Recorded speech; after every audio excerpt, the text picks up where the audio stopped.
জুলাই ঘোষণাপত্র প্রণয়ন ও জারি করতে সরকার 30 কার্যদিবস সময় চেয়েছেন। ওনারা কমিটমেন্ট দিয়েছেন 30 কর্মদিবসের মধ্যে এই জুলাই আমাদের বহুল আকাঙ্ক্ষিত, আমাদের জুলাই গণঅভ্যুত্থানের প্রত্যেকটি অংশীজনের মতামতের ভিত্তিতে আমাদের যেই প্রক্লেমেশন অফ জুলাই সেটিকে তারা ঘোষণা করবেন। কিন্তু ইতিপূর্বে ঘোষণাপত্র প্রণয়নের কথা বলে সরকার আমাদের সাথে স্পষ্টত তালবাহানা করেছে। একই সাথে সাথে আমরা দেখতে পাচ্ছি এই জুলাই ঘোষণাপত্র নিয়ে রাজনৈতিক দলগুলোর মধ্যে দ্বিধাদ্বন্দ্ব রয়েছে। আমরা স্পষ্ট বলে দিতে চাই, ঘোষণাপত্র প্রণয়নের সুনির্দিষ্ট রোডম্যাপ ঘোষণা করতে হবে। এই অন্তর্বর্তীকালীন সরকার যে 30 দিন সময় দিয়েছে, এই 30 দিন সময়কে আমরা পর্যবেক্ষণের মধ্যে রাখবো।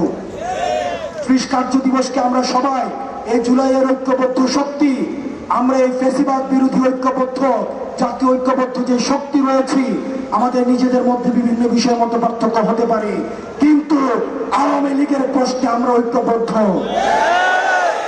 আমরা এই সমন্বিত শক্তি, আমরা এই 30 কার্য দিবস আমরা পর্যবেক্ষণের মধ্যে রাখবো।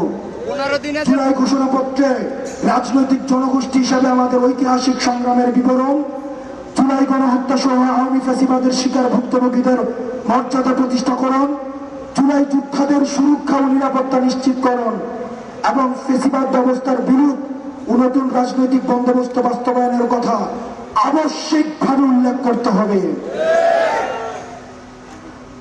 একই সাথে সাথে আজকে যে আওয়ামী লীগ বিষয়ে যে সিদ্ধান্ত হয়েছে, সেই সিদ্ধান্তের প্রতিফলনও আমরা এই জুলাই ঘোষণাপত্রে দেখতে চাই। আমরা আরো ধৈর্যহীন ভাবে বলছি, অন্তর্বর্তীকালীন সরকার কর্তৃক নির্বাচনের ঘোষণার পূর্বে আবশ্যিকভাবে বিচারের রুটম্যাপ আমাদের সামনে ঘোষণা করতে হবে।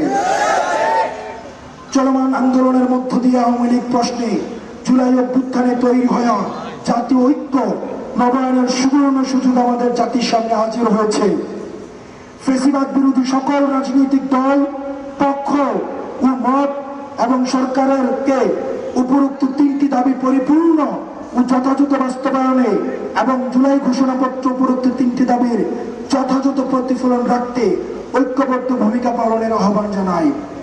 আমি আবারও পুনরাবৃত্তি করছি, আমাদের নিজেদের মধ্যে হয়তো বিভিন্ন পলিসি ডিসকাশন নিয়ে আমাদের মধ্যে দ্বিমত থাকতে পারে, কিন্তু আমাদের জুলাইয়ের ঐক্যবদ্ধ শক্তি আপনারা প্রমাণ পেয়েছেন, অন্তর্বর্তীকালীন সরকার প্রমাণ পেয়েছে এবং পতিত ফ্যাসিবাদী শক্তি প্রমাণ পেয়েছে।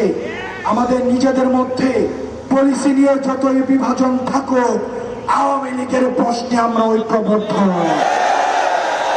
ফ্যাসিবাদের প্রশ্নে আমরা ঐক্যবদ্ধ। সুতরাং যেই চ্যাপ্টার 5 আগস্ট ক্লোজ হয়ে গিয়েছে, সেটাকে আর রিওপেন করার সুযোগ নাই।